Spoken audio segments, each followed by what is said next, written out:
Assalamualaikum warahmatullahi wabarakatuh. Kembali lagi di pelajaran Cirebon Study.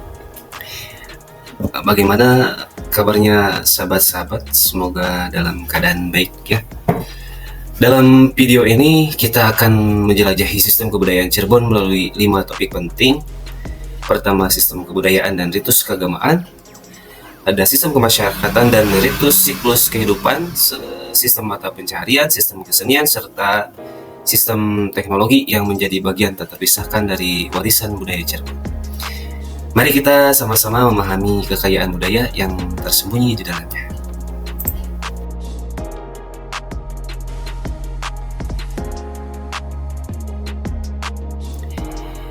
Tujuan pembelajaran kali ini yaitu memahami sistem kebudayaan dan ritus keagamaan di Cirebon, memahami sistem kemasyarakatan dan ritus siklus kehidupan, ketiga memahami sistem mata pencaharian, keempat memahami sistem kesenian di Cirebon, dan yang kelima memahami sistem teknologi di Cirebon. Sistem kebudayaan dan ritus keagamaan di Cirebon, salah satunya ada tradisi Syawalan. Tradisi Grebeg Syawal telah menjadi bagian tak terpisahkan dari kehidupan di Keraton Kesultanan Kanoman Cirebon selama berabad-abad. Berakar dari nilai-nilai budaya dan agama, Grebeg Syawal adalah perayaan yang syarat makna, merayakan kemenangan spiritual setelah bulan Ramadan serta penghormatan terhadap leluhur. Sejarah dan perkembangan tradisi Grebeg Syawal. Grebeg Syawal, warisan Kesultanan Kanoman Cirebon, bermula dari akar budaya dan keagamaan merayakan kemenangan spiritual setelah Ramadan.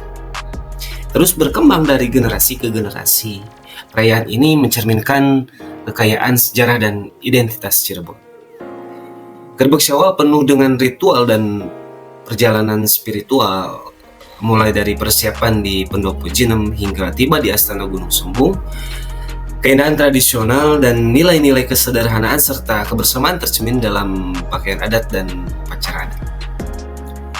Selanjutnya, tradisi dilanjutkan ziarah ke makam leluhur adalah inti dari Grebeg Syawal yang mencerminkan penghormatan, kesetiaan, dan rasa syukur kepada leluhur serta warisan spiritual dan moral yang mereka tinggalkan. Rangkaian dari prosesi Grebeg Syawal merupakan perjalanan spiritual yang dimulai dari persiapan hingga pelaksanaan di Astana Gunung Sumbung. Rangkaian ini tidak hanya sekedar serangkaian langkah, tetapi juga sebuah perjalanan rohani yang syarat dengan makna budaya dan spiritualitas yang mendalam. Pertama, persiapan di Pendopo Jinem. Pendopo Jinem menjadi awal dari prosesi ini. Di sini keluarga Sultan berkumpul untuk mempersiapkan diri sebelum memulai perjalanan menuju Astana Gunung Sumbung. Momen ini menggambarkan kebersamaan keluarga keraton dalam menyiapkan diri secara spiritual untuk merayakan dan menghormati leluhur. Selanjutnya, perjalanan menuju Astana Gunung Sumbung. Setelah persiapan, prosesi berlanjut dengan perjalanan menuju Astana Gunung Sumbung. Dalam perjalanan ini, setiap langkah diambil dengan penuh kesungguhan dan kerendahan hati. Setiap pintu yang dilewati memiliki makna dan simbolisme tersendiri yang syarat akan kearifan lokal dan spiritualitas.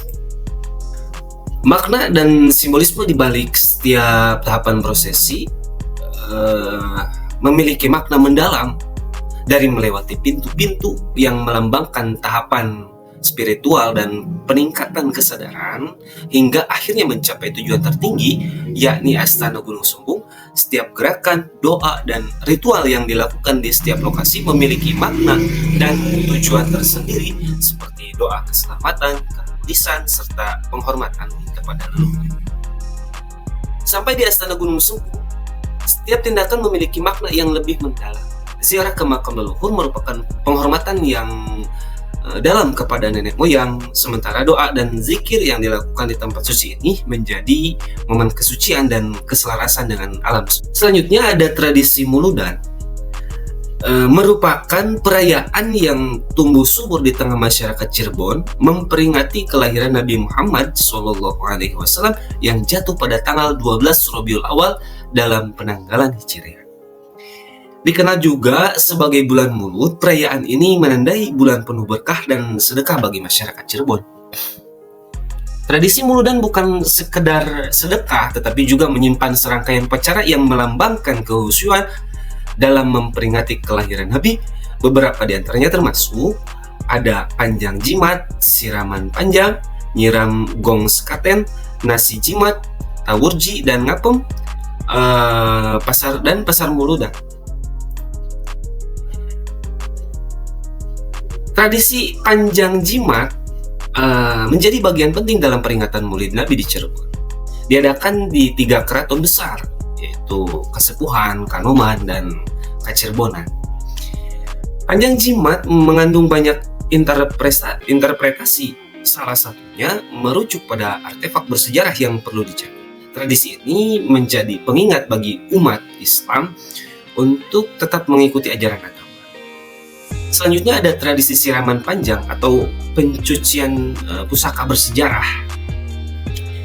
Keraton Kasepuhan menjalankan ritual pencucian pusaka bersejarah meliputi piring-piring tapsi, guci, dan gelas yang telah ada selama ratusan tahun.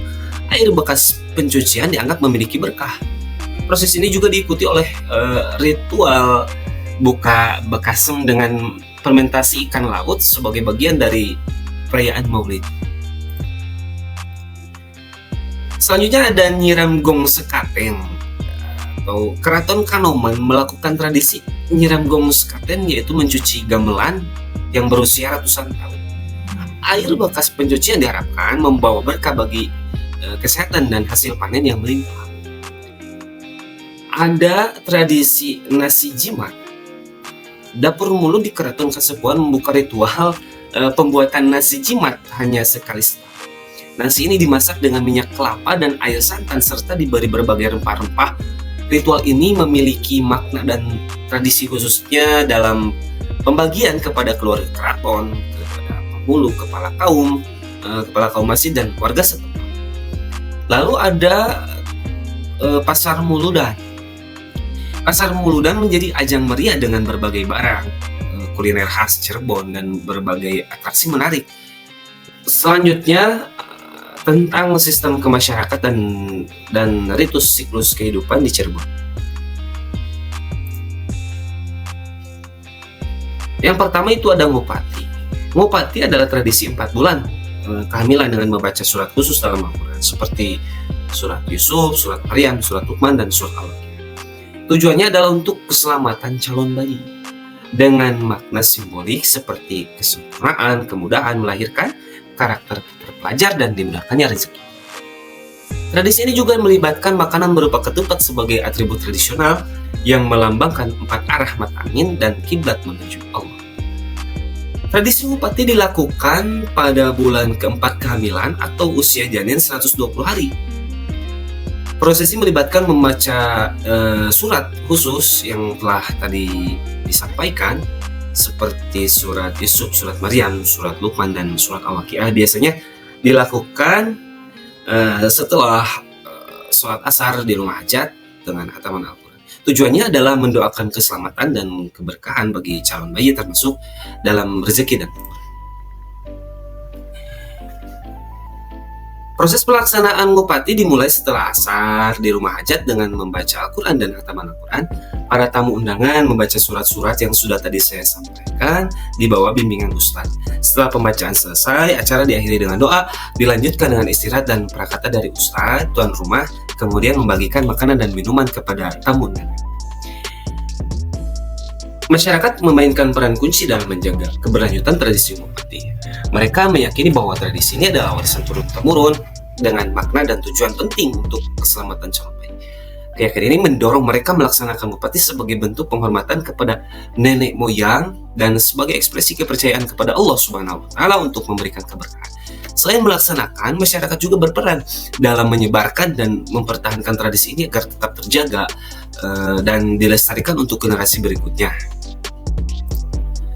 Selanjutnya, sistem kemasyarakatan dan ritus kehidupan di Cirebon yang selanjutnya ada memitu atau nujuh bulan.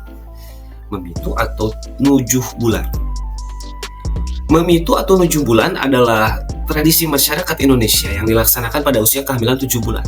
Upacara ini melibatkan serangkaian ritual dan doa-doa untuk memberikan perlindungan kepada ibu hamil dan bayi yang dikandungnya. Kegiatan tersebut mencakup upacara selamatan, pengajian, dan doa yang dihadiri oleh kerabat, tetangga, tokoh masyarakat, dan tokoh agama. Memitu juga melibatkan simbolisasi angka 7 seperti menyiram dan mengenakan janur kuning sebanyak 7 kali yang memiliki makna filosofis dan spiritual. Selain itu, tradisi ini memiliki nilai sosial dengan mempersatukan masyarakat melalui kerukunan, kerjasama, dan saling membantu. Memitu atau nujuh bulan memiliki tujuan utama untuk memberikan perlindungan dan doa bagi ibu hamil dan bayi yang dikandungnya, serta mempersiapkan kelahiran bayi dengan selamat. Ritual ini melibatkan simbolisasi angka 7, seperti yang sudah disebutkan, menyiram dan mengenakan janur kuning sebanyak 7 kali dengan makna filosofis dan spiritual. Selain aspek spiritual, memitu juga memiliki dimensi psikologis, memberikan sugesti positif kepada calon ibu terkait kelahiran yang aman dan lancar. Makna sosialisasinya mencakup mempersatukan masyarakat dalam kerukunan, kerjasama, dan saling membantu, serta memperkuat nilai gotong royong. Dengan demikian, memitu atau nujuh bulan mencakup tujuan perlindungan dan persiapan kelahiran, serta makna spiritual, psikologis, dan sosial dalam konteks masyarakat Indonesia. Selanjutnya ada sistem mata pencaharian dan ritus mata pencaharian di Cirebon.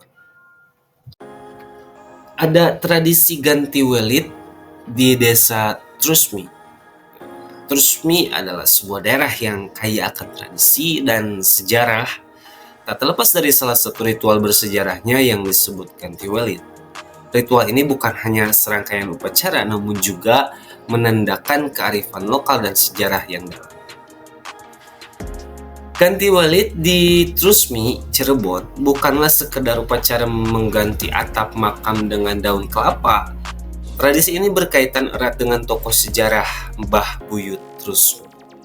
Legenda menceritakan bahwa Mbah Buyut Trusmi adalah putra dari Raja Pajajaran atau Prabu Siliwangi, datang ke Trusmi untuk menyebarkan ajaran Islam dan memperbaiki lingkungan masyarakat dengan mengajarkan bercocok tanam.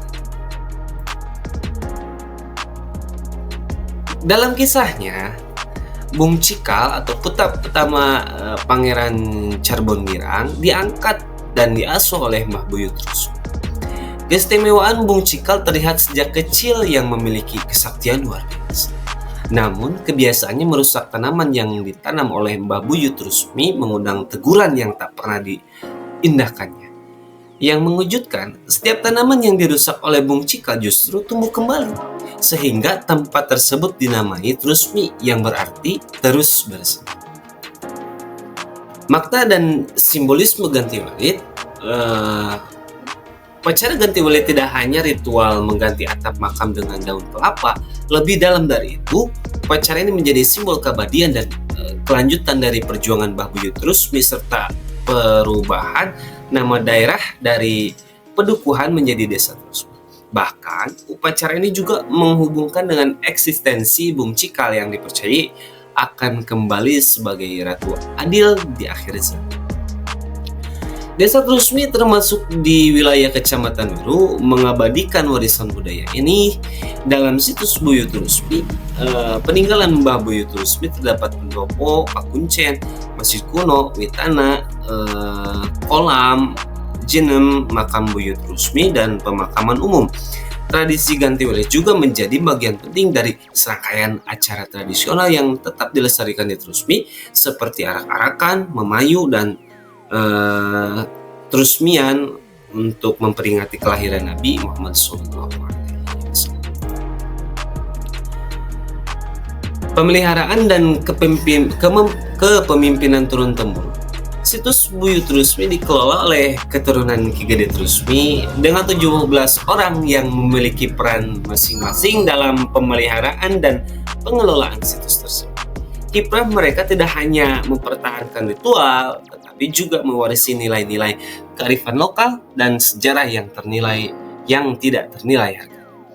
Ganti Wali di Trusmi bukan sekedar ritual atau upacara adat, melainkan simbol dari keberlanjutan perjuangan, harapan akan masa depan yang cerah, dan keterkaitan kuat dengan sejarah serta kearifan lokal. Upacara ini juga menunjukkan bagaimana sebuah tradisi menjadi cikal bakal identitas dan kebanggaan masyarakat di Trusmi, Cirebon. Selanjutnya ada tradisi Nadran. Tradisi Nadran di Cirebon memiliki beragam cerita asal-usul. Menurut versi pertama, Ki Gede Tapa memulai perjalanan ritual untuk menjaga silaturahmi dan memberi makan makhluk goib di Pelabuhan Muara Jati, yang kemudian menjadi tradisi Nadran. Versi lain menyebut tradisi bermula dari perayaan kesuksesan putrinya menamatkan pendidikan pesantren yang diadakan oleh Ki Ageng Tapa. Setelahnya, Pangeran Cakrabuana melanjutkan tradisi ini. Adapun upacara larungan sajen yang berasal dari masa Hindu kini dimaknai sebagai pengorbanan kepada Tuhan dalam konteks Islam oleh nelayan di pesisir Cirebon. Meski beragam, tradisi ini juga tetap dijaga sebagai bagian penting dari warisan budaya dan spiritualitas mereka. Prosesi dari tradisi Nadran, pertama persiapan dan pengumpulan sesaji. Masyarakat menyiapkan sesaji kepala kerbau, nasi tumpeng, bubur, jajanan, kembang, dan dupa. Kedua, sesaji yang sudah disiapkan tadi lalu disajikan sebagai penghormatan kepada roh leluhur dan dewa laut di tempat sakral. Upacara selanjutnya ada upacara adat dan ritual. Doa, nyanyian, tarian, atau drama mempersembahkan kearifan lokal dan berkomunikasi dengan roh leluhur dan dewa. Keempat, setiap elemen memiliki simbolisme mendalam seperti kepala kerbau yang melambangkan pemurnian pikiran.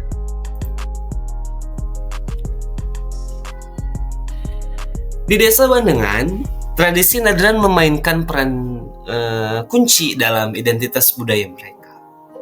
Hubungannya dengan roh leluhur dan makhluk laut mencerminkan kekuatan keyakinan mistik yang diwariskan dari generasi ke generasi. Tradisi ini juga dianggap mempertahankan keseimbangan spiritual dan menghindari potensi bencana. Spiritual dan menghindari potensi bencana. Kepercayaan ini juga pada dewa laut atau Buduk Basu juga mempengaruhi kehidupan sehari-hari, dianggap melindungi dan memberikan rezeki. Keyakinan akan kesialan bagi yang melakukan cara tidak benar juga masih kuat meskipun tak dapat dijelaskan secara ilmiah. Tradisi ini tetap menjadi bagian penting dalam pola pikir dan kehidupan sehari-hari masyarakat Bandengan, mencerminkan keterikatan mereka terhadap kepercayaan roh leluhur dan keseimbangan alam.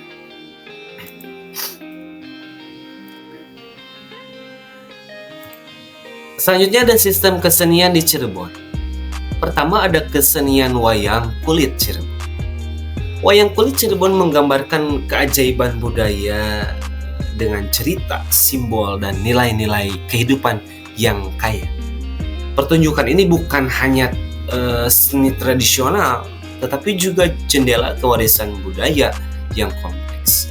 Dalam setiap panggungnya, wayang ini menciptakan harmoni antara masa lalu dan masa kini, menggabungkan unsur pra-Islam dan Islam melalui cerita, karakter, tatahan visual, dan simbolisme. Wayang ini menghadirkan keragaman budaya yang mempesona serta menyampaikan pesan tentang kesatuan dalam perbedaan.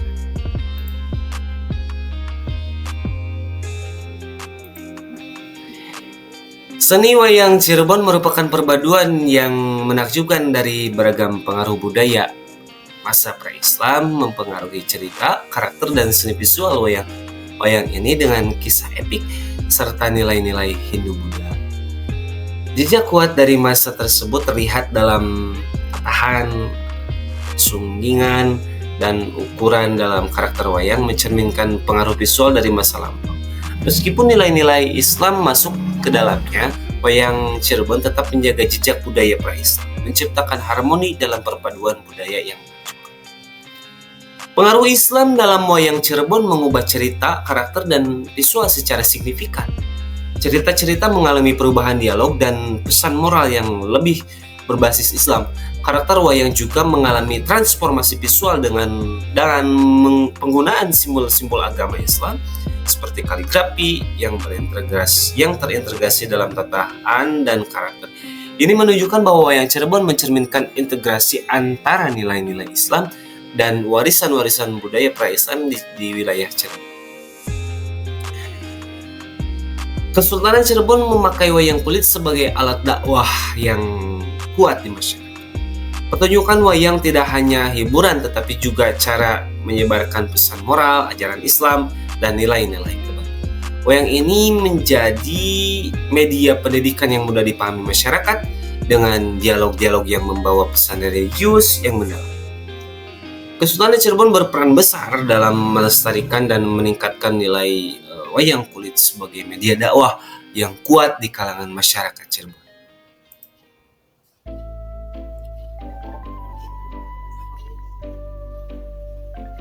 Perbedaan cerita dalam wayang kulit Cirebon. Pertama, perbedaan naskah dan karakter wayang kulit Cirebon memiliki naskah dengan judul dan karakter yang berbeda dari versi Jawa. Misalnya, Babad Alas Amer disebut Babad Wanamerta. Karakter seperti Kalapa Pracona berganti menjadi Naga Pracana, serta Kala Serenggi menjadi Kala Jenggi. Kedua, dialog bernuansa kebudayaan Islam. Dialog dalam wayang kulit Cirebon lebih berorientasi kebudayaan Islam. Bahasa dan dialognya mengandung unsur-unsur keagamaan, menunjukkan integrasi nilai-nilai Islam yang khas dalam pertunjukan seni ini, memberikan ciri unik dalam pementasan tersebut.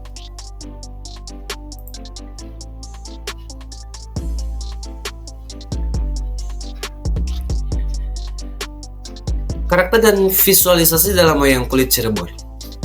Tatahan karakter yang unik. Tatahan karakter dalam wayang kulit Cirebon menampilkan perbedaan yang mencolok dari versi Jawa. Contohnya karakter Rahwana atau Prabu Dasamuka direfleksikan dengan kepala yang memiliki 10 bagian jika dilihat dari sisi muka dan belakang karakter wayang. Perbedaan dalam sunggingan.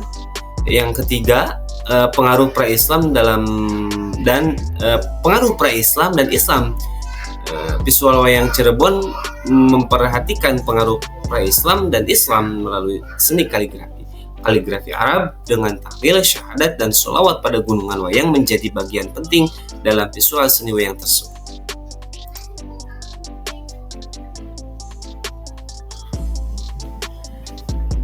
Pengaruh pra-Islam dan Islam dalam seni wayang Cirebon. Pertama, kaligrafi dan simbol Islam. Kedua, visualisasi karakter yang berbasis nilai Islam. Ketiga, harmonisasi antara pra-Islam dan Islam. Seni kaligrafi Arab dengan tahlil, syahadat, dan sholawat pada gunungan wayang adalah contoh integrasi nilai-nilai Islam dalam wayang Cirebon. Simbol-simbol ini tidak hanya memperindah visual tapi juga mengkomunikasikan nilai-nilai spiritual. Karakter dalam wayang Cirebon seringkali memakai aksesori yang menunjukkan pada nilai-nilai Islam seperti karung berlafazkan Allah atau Muhammad. Ini bukan hanya elemen visual tapi juga sarana untuk memunculkan nilai-nilai spiritual. Wayang kulit Cirebon menciptakan kesan harmoni antara elemen pra-Islam dan Islam. Integrasi ini memperlihatkan bahwa budaya dan seni dapat berkembang secara seimbang, mempertahankan nilai-nilai mendasar yang dianut oleh masyarakat.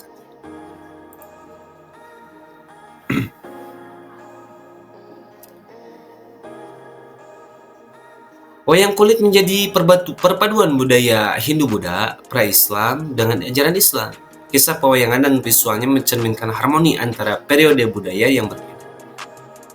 Dialog dan cerita dalam pertunjukan wayang Cirebon mengandung pesan-pesan moral Islam, menjadi sarana dakwah kepada publik.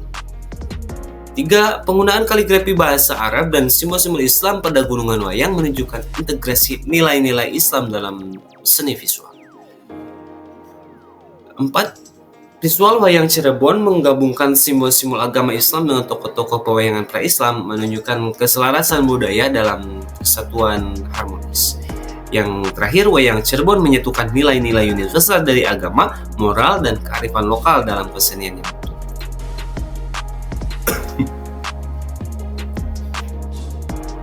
Terdapat seni kaligrafi dan Islam. Kaligrafi Arab pada gunungan wayang membentuk latar belakang atau siluet tokoh-tokoh pewayangan, menghadirkan dimensi spiritual dalam visual wayang. Yang kedua, kaligrafi Arab tidak hanya elemen visual, tapi juga membawa pesan-pesan spiritual dan keagamaan yang dalam kepada kita. Integrasi kaligrafi Arab dengan tokoh wayang menyatukan ajaran Islam dengan seni visual, menciptakan harmoni antara keduanya. Kaligrafi dalam wayang Cirebon tidak hanya untuk estetika visual, tetapi juga untuk menyampaikan pesan moral dan spiritual yang mendalam.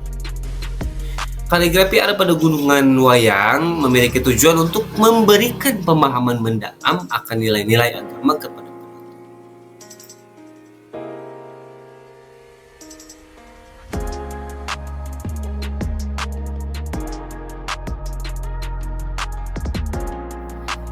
Selanjutnya ada wayang golek cepak. Wayang cepak atau seni pertunjukan di Cirebon punya kepala rata atau cepak.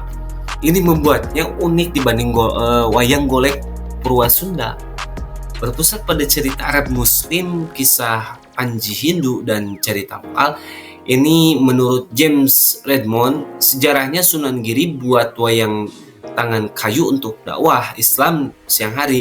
Sunan Kudus kemudian inovatif dengan wayang ini, populer di utara Jawa. Pertama kali di Cirebon, wayang ini memperkenalkan cerita Menak dan dikenal sebagai wayang cepak.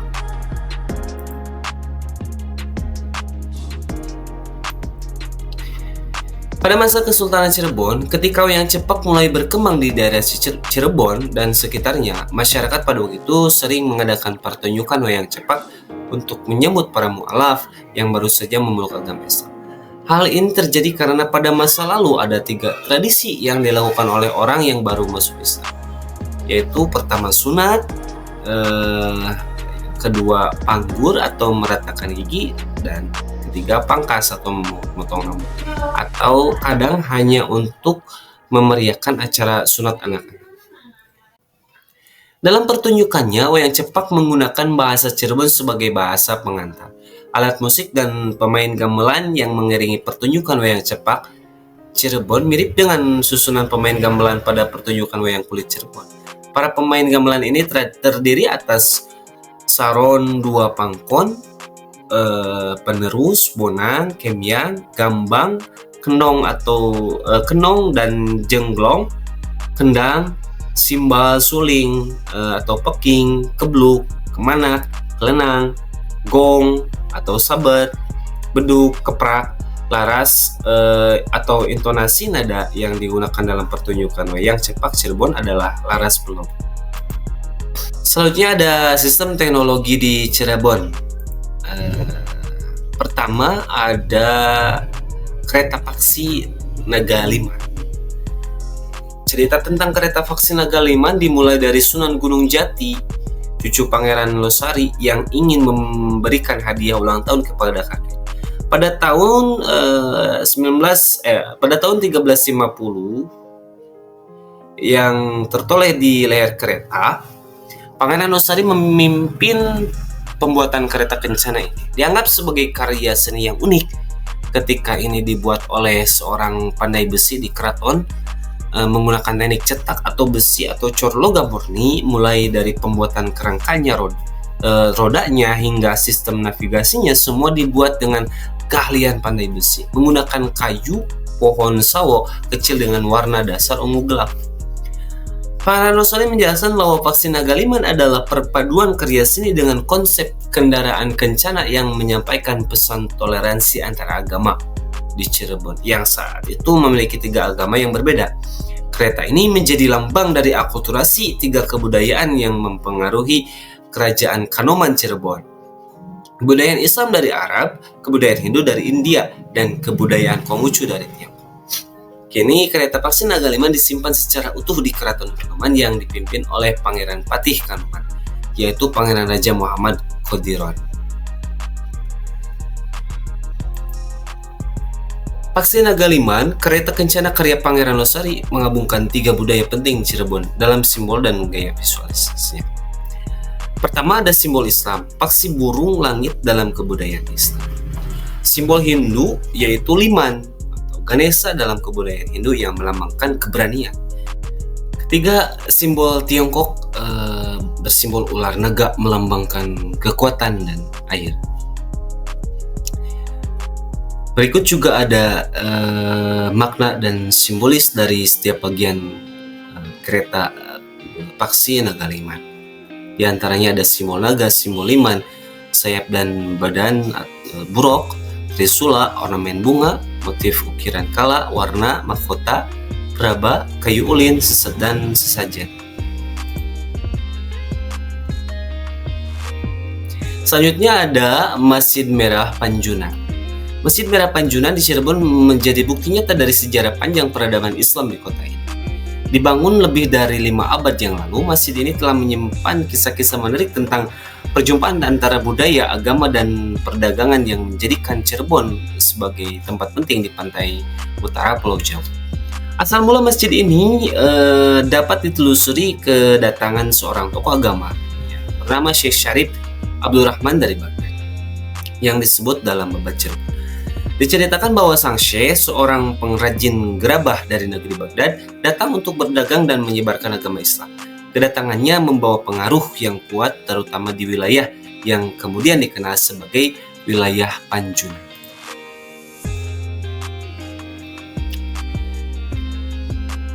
Pangeran Cakrabuana dari Kerajaan Cirebon memberikan tugas kepada Syekh Syarif Abdurrahman untuk mengembangkan wilayah Panjunan. Dikarenakan wilayah ini merupakan pusat perdagangan yang penting, kebutuhan akan tempat ibadah meningkat. Inisiatif untuk membangun tajuk atau musola pada tahun 1480 merupakan awal dari pembangunan Masjid Merah Panjunan ini. Masjid ini adalah bagian penting dari sejarah Cirebon sebagai kota bandar yang memfasilitasi perdagangan dan perjumpaan antar budaya. Meski berukuran kecil, Masjid Merah Panjunan memiliki arsitektur yang anggun dan khas. Bangunan ini juga mencerminkan akulturasi budaya dengan ornamen Jawa yang serasi dengan elemen-elemen Hindu-Buddha. Beberapa perombakan telah dilakukan, tetapi bangunan aslinya tetap terjaga. Ada 17 pilar kayu jati yang mendukung bangunan, mewakili jumlah rakaat sholat yang wajib dalam Islam. Di dalam masjid terdapat mihrab dengan hiasan keramik Cina dan Eropa yang menghiasi dindingnya. Kesimpulannya, kebudayaan Cirebon adalah perpaduan unik antara kepercayaan Islam, Hindu, dan budaya lokal. Situs keagamaan di Cirebon mencerminkan toleransi dan akulturasi antara ketiga kepercayaan tersebut, tercermin dalam praktik-praktik keagamaan, perayaan, dan nilai-nilai spiritual yang dihormati oleh masyarakat. Sistem kemasyarakatan di Cirebon didasarkan pada nilai-nilai kekeluargaan dan adat istiadat yang kuat. Ritus siklus kehidupan seperti kelahiran, pernikahan, dan kematian memiliki peran penting dalam membentuk identitas sosial dan budaya masyarakat Cirebon, serta meningkatkan hubungan antar generasi. Mata pencaharian di Cirebon sangat terkait dengan aktivitas pertanian, perikanan, kerajinan, serta perdagangan. Ritus terkait mata pencaharian mencerminkan penghargaan atas hasil bumi dan upaya masyarakat dalam mempertahankan keberlangsungan sumber daya alam yang berlimpah. Kesenian di Cirebon seperti wayang kulit, wayang cepak, dan seni ukir memperlihatkan warisan budaya yang kaya dan unik. Kesenian ini tidak hanya sebagai hiburan tetapi juga mengandung nilai-nilai historis, religius, dan estetika yang menjadi identitas kuat dalam seni dan kebudayaan Cirebon. Teknologi tradisional di Cirebon seperti pengolahan hasil pertanian dan kerajinan tangan merupakan warisan yang terus dijaga dan dikembangkan. Meskipun berbasis pada pengetahuan turun-temurun, sistem teknologi ini terus beradaptasi dengan perkembangan zaman untuk menjaga relevansinya dalam kehidupan modern. Setiap aspek ini menunjukkan bahwa Cirebon adalah sebuah wilayah yang kaya akan warisan budaya, spiritualitas yang mendalam, dan kearifan lokal yang terus dilestarikan serta diapresiasi oleh masyarakat. Demikian video pembelajaran pada kesempatan kali ini, semoga bermanfaat dan ditutup oleh Allahumma fiqh ila aqwamit thoriq. Assalamualaikum warahmatullahi wabarakatuh.